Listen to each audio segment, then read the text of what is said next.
Fala aí galera, beleza? Professor Laio aqui e a aula de hoje é sobre projeções cartográficas. Quando nós falamos de projeção cartográfica, nós estamos falando da técnica que retira as informações do globo terrestre, né, e transporta essa informação para um plano esférico, ou seja, você pega a informação de um objeto 3D que tem 3 dimensões e passa para um objeto que tem apenas 2 dimensões. Então, nesse transporte, né, de um objeto de 3 para 2 dimensões, eu sempre vou perder informações, eu nunca consigo fazer isso com total fidelidade. Então, não existe nenhuma projeção cartográfica 100% fiel à realidade. Então, se alguma questão de algum vestibular, uma questão de prova trazer, dizendo, insinuando que alguma projeção elimina qualquer tipo de distorção, é mentira. Cada projeção cartográfica vai privilegiar uma coisa em detrimento de outra. Então existem 3 tipos de projeções cartográficas, né? A cilíndrica, a cônica e a plana, ou também chamada de azimutal. A mais importante delas são as projeções cilíndricas, porque quando você desenrola um cilindro, você tem um retângulo. Então, a maioria dos mapas que nós vemos são mapas que são feitos a partir de cilindros. Dentro da projeção cilíndrica, nós temos pelo menos 2 tipos de projeções mais importantes que sempre caem em prova e vestibulares, e a diferença entre elas é sempre cobrada. A primeira tipo de projeção é a cilíndrica conforme, também chamada de projeção de Mercator.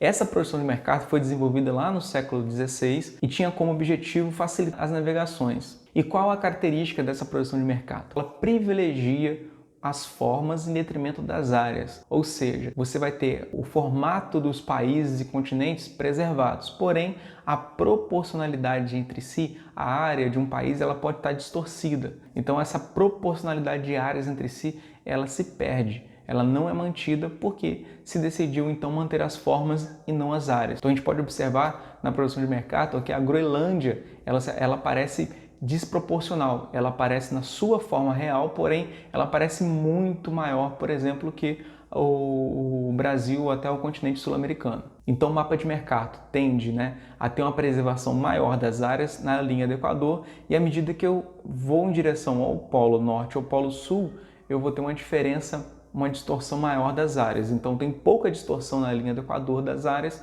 mas muita distorção das áreas dos polos. Outra projeção importante, mas que faz contraponto sempre com a projeção de Mercator, é a projeção de Peters. Então a projeção de Peters é uma projeção cilíndrica, porém equivalente, ou seja, equivalente ao contrário da conforme. Enquanto a conforme ela preserva as formas em detrimento da área, a projeção equivalente ela vai preservar a área em detrimento das formas. Então, quando você olha, você geralmente causa estranheza porque a forma dos continentes estão um pouco esticadas em relação à projeção de Mercator. Por quê? Ele não está preocupado com as formas, e sim em preservar as áreas. Porém, as áreas estão proporcionais entre si. Se nós observarmos agora a área da América do Sul em relação à Groenlândia, a Groenlândia parece bem menor, porém as suas formas estão distorcidas. Outra projeção importante é a projeção plana ou azimutal. Nela, a maioria das projeções são equidistantes, ou seja, eu não estou preocupado nem em preservar as formas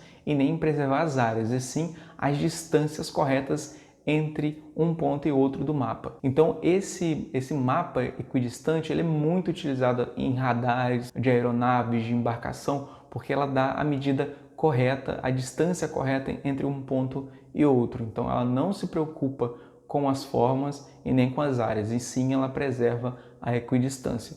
Então observem que no ponto no centro de todo o mapa plano, ele vai ter quase que fielmente forma, área e distância. Porém, à medida que eu me afasto desse centro e vou em direção à borda do mapa, essa distorção é muito grande. Então ela apresenta uma distorção muito grande nas bordas do mapa e uma pequena distorção no ponto central do mapa. Então é isso, galera. Espero que vocês tenham gostado. Até a próxima.